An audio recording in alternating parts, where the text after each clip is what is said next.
Yeah, so this happened.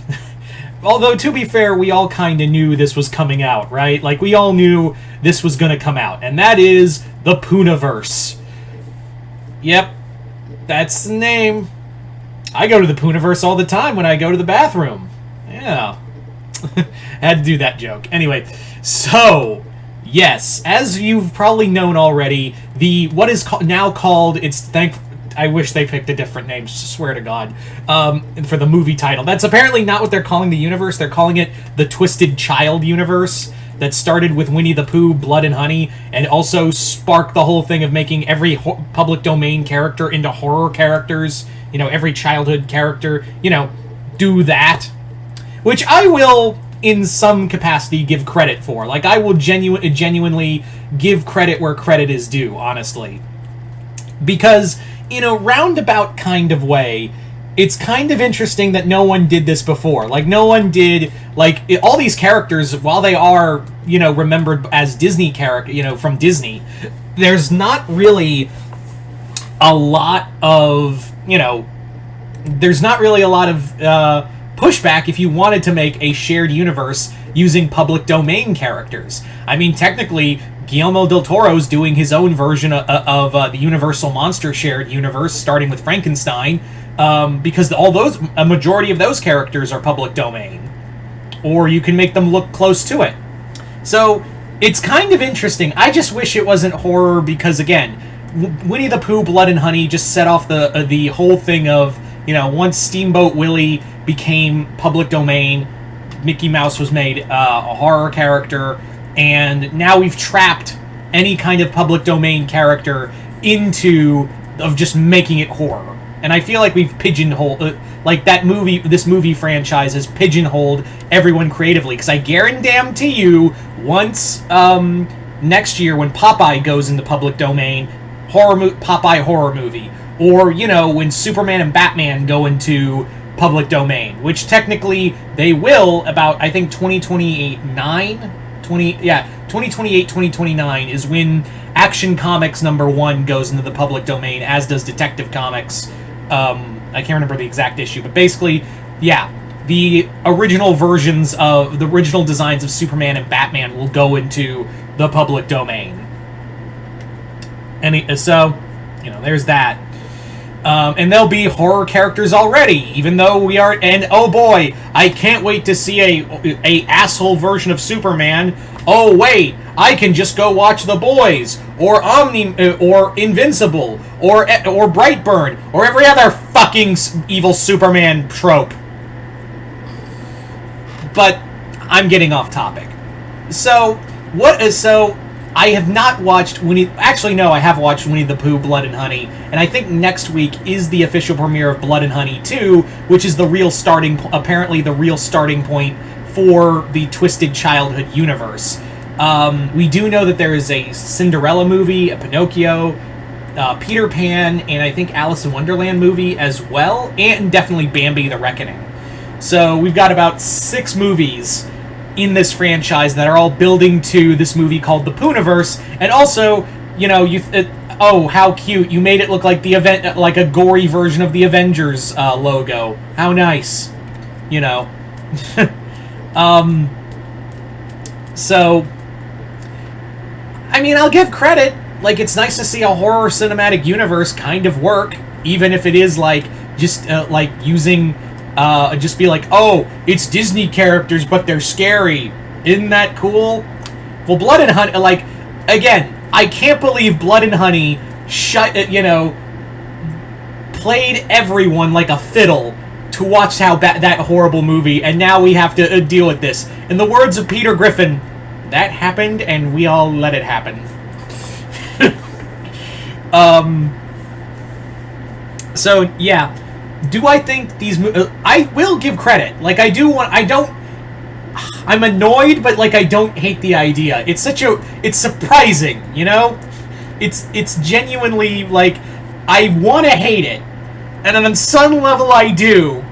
But at the same time, I'm like, well, let's see where it goes. I'm in a paradox of my own mind, really. That's where I am right now, is I'm literally in, a paradox of my own making. But I want, like, I will say Blood and Honey 2 creatively looks a lot better. Like, the makeup looks better, the kills look like they're going to be better, the story probably is going to suck, I'm not going to lie. But, like, Owl, and like the horror versions of Owl, Tigger, Piglet, and Pooh, especially Piglet and Pooh, they look a lot better. They don't look like guys wearing backwoods costumes. They actually look like animal-like characters.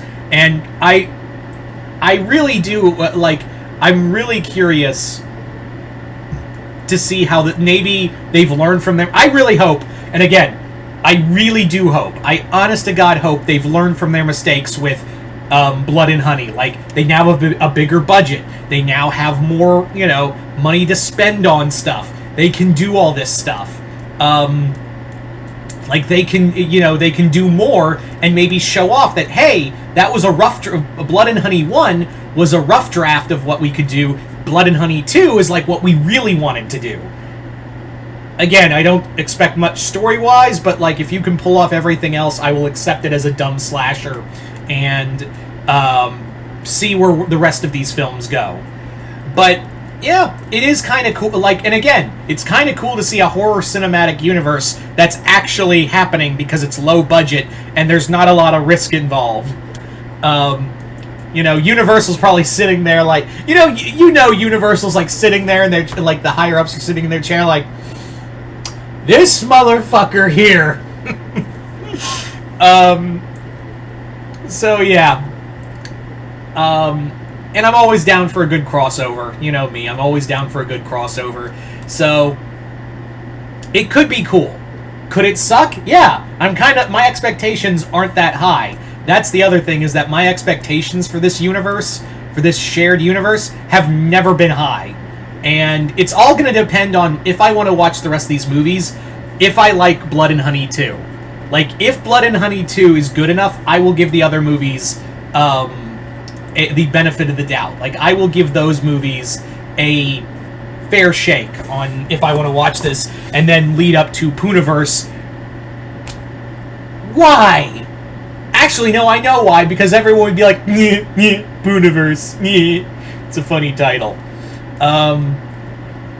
So that movie's coming out in 2025, but like, and who knows if that movie does well?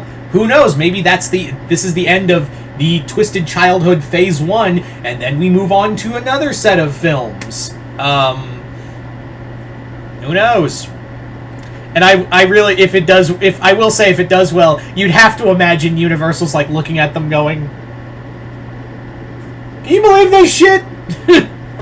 We tried a horror cinematic universe, and it blew up. God damn it, Tom Cruise. Anyway, so, honestly, my expectations aren't that high. I'm not really expecting a lot, but at the same time, like, it's all going to depend on if... I think Blood and Honey... People are going to watch Blood and Honey. If Blood and Honey 2 is good, like, if it's better, at least better than the first Blood and Honey movie, I will be like, oh, okay, this was dumb fun. This is what everything the first movie was supposed to be. Let's see what happens now. Like, that's at the mindset of where I could be, because again, I feel like they really just banked on, hey, we're